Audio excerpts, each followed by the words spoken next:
देश मेरा जल रहा है, आग लगी है सीने में, हुक्मरां सब व्यस्त हैं खून गरीब का पीने में, तो राम मंदिर या बाबरी का पक्ष नहीं मैं लाई हूँ, घायल भारत चीख रहा है, चीख सुनाने आई हूँ। परम आदरणीय सभापति महोदय, मंचासीन निर्णायक मंडल समिति एवं उपस्थित मेरे प्यारे साथियों, मैं आरक्षी खुशबू चौहान केंद्रीय रिजर्व पुलिस बल आज सदन की राय से असहमत होते हुए वक्ता विपक्ष में अपने विचार प्रस्तुत करूंगी। महोदय, दर्द हद से तब गुजरने लगता है जब मेरी आंखों के सामने ताज, पुलवामा, छत्तीसगढ़ में शहीद हुए जवानों के शत विशत अधजले शरीर के टुकड़े, रेत के टीलों से ऊपर जाती लाशों के ढेर और कश्मीर की खून से सनी लाल रंग की सड़कों के दृश्य सामने आते हैं। उस पर मेरे प्रतिपक्षी महोदय का कहना ये कि मानवाधिकारों की अनुपालना करते हुए देश से उग्रवाद और आतंकवाद को समाप्त किया जा सकता है।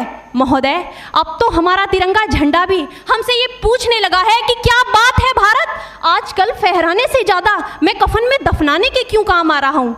महोदय, हृदय तो उस दिन फट गया जब बूढ़ी माँ अपने बेटे के चिथड़ों को देखकर बोली कि साहब, आप तो भर्ती में 1 इंच भी कम नहीं लेते, मैं आधा शरीर कैसे ले लूं। महोदय, आज इन मानवाधिकारों के कारण इन आतंकियों के बंगलों की आकाओं की नाकफनी हंसती है और शहीद हुए हमारे जवानों के आंगन की तुलसी रोती है। जब एक शहीद हुए जवान की विधवा की वेदना चीख चीख कर ये कहती है कि प्यार भी भरपूर गया, मांग का सिंदूर गया, नन्हे नौनिहालों की लंगोटियां चली गई, छोटी छोटी बेटियों की चोटियां चली गई और आपके लिए तो एक आदमी मरा है साहब, मेरे घर की तो रोटियां ही चली गई। महोदय, किसी भी युद्ध को जीतने के लिए पहल करना सबसे ज्यादा आवश्यक है, क्योंकि इतिहास गवाह है कि पहल करके बड़े बड़े युद्धों के परिणाम बदल दिए गए हैं। परंतु आज मानवाधिकारों के कारण हमारे देश के जवान इस कदर बंधे हुए हैं कि अपनी ड्यूटी पर खड़े होकर भी वो आज पहल करने से डरते हैं, क्योंकि महोदय, भविष्य में उन्हें कटघरे में खड़े होने का डर सता रहा होता है। वो ये जानते हैं कि चाहे एक उग्रवादी की राइफल से निकलने वाली गोली को ये तय करना पड़े या ना पड़े कि वो किसे लगेगी, लेकिन हमारी राइफल से निकलने वाली हर गोली को ये निर्णय लेना पड़ता है कि चाहे वो किसी निर्दोष को लगे, दोषी को लगे या ना लगे, परंतु किसी निर्दोष को नहीं लगनी चाहिए। यदि ऐसा हुआ तो ना तो ये समाज हमें छोड़ेगा, ना ही तिल का ताड़ बनाने वाली ये मीडिया हमें छोड़ेगी। और महोदय, मानवाधिकार के तले किसी जवान को दबाकर युद्ध के मैदान में छोड़ देना कोई वीरता नहीं, एक आत्महत्या है।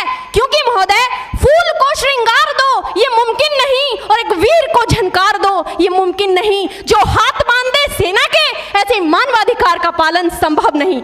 महोदय, आज सत्यनिष्ठा के मार्ग पर चलते हुए भी हमारे देश का जवान इन आतंकवादियों, इन पत्थरबाजों से डरता है, क्योंकि वो जानता है कि उसकी राइफल से निकलने वाली गोली अगर टारगेट को हिट नहीं भी करेगी तो भी 400 मीटर तक जाएगी, और यदि इस बीच वो किसी निर्दोष को लग गई तो महोदय, हमें अपनी नौकरी से हाथ तक धोना पड़ सकता है। और महोदय, अपनी नौकरी को बचाने की खातिर एक जवान आज ये सोचता है कि चाहे सांप मरे या ना मरे, परंतु लाठी नहीं टूटनी चाहिए, क्योंकि आज हमारे देश के हालात कुछ ऐसे हो गए हैं कि चिरागों को हवाओं में उछाला जा रहा है, हवाओं पर भी रोब डाला जा रहा है। अरे हम ही तो बुनियाद है आंतरिक सुरक्षा की, और आज हमें ही नौकरी से निकाला जा रहा है। महोदय, जब पुलवामा में 44 जवान शहीद हुए, छत्तीसगढ़ में 76 जवान शहीद हुए, तो कोई भी मानवाधिकार की दुहाई देने वाला हमारे पक्ष में आकर खड़ा नहीं हुआ। परंतु जब जेएनयू विश्वविद्यालय में एक देशद्रोही के द्वारा भारत तेरे टुकड़े होंगे, अफजल हम शर्मिंदा हैं जैसे देशद्रोही नारे लगते हैं, तो सारे मानवाधिकार के ज्ञाता आकर उसके पक्ष में खड़े हो जाते हैं। तभी तो क्या कहा था उस देशद्रोही ने कि तुम एक अफजल को मारोगे, हर घर से अफजल निकलेगा। तो मैं भारत की बेटी अपनी भारतीय सेना की तरफ से आज ये ऐलान करती हूँ कि उस घर में घुसकर मारेंगे जिस घर से अफजल निकलेगा, वो कोख नहीं पलने देंगे जिस कोख से अफजल निकलेगा। उठो देश के वीर जवानों, तुम सिंह बनकर दहाड़ दो और एक तिरंगा झंडा उस कन्हैया के सीने में गाड़ दो। महोदय, अंत में अपनी वाणी को विराम की ओर ले जाते हुए मैं सिर्फ इतना ही कहना चाहूंगी कि मुझे अफसोस है अपने देश की न्यायिक प्रक्रिया पर, जहां आज भी रात के 12 बजे अजमल कसाब जैसे आतंकी के लिए सर्वोच्च न्यायालय के दरवाजे खोल दिए जाते हैं। ऐसे देश से मानवाधिकारों की अनुपालना करते हुए आतंकवाद और उग्रवाद से कभी नहीं निपटा जा सकता। मानवाधिकार के नाम की दुहाइयां देने वालों, सीमा पर लड़ा नहीं जाता चरखों से शोलों के आगे, रामायण पढ़ी नहीं जाती सीमा पर गोलों के आगे। धरती के घोर कुहासे को एक सूरज ही हर सकता है, क्योंकि एटम बम से रक्षा के केवल एटम बम ही कर सकता है। जय हिंद, जय भारत।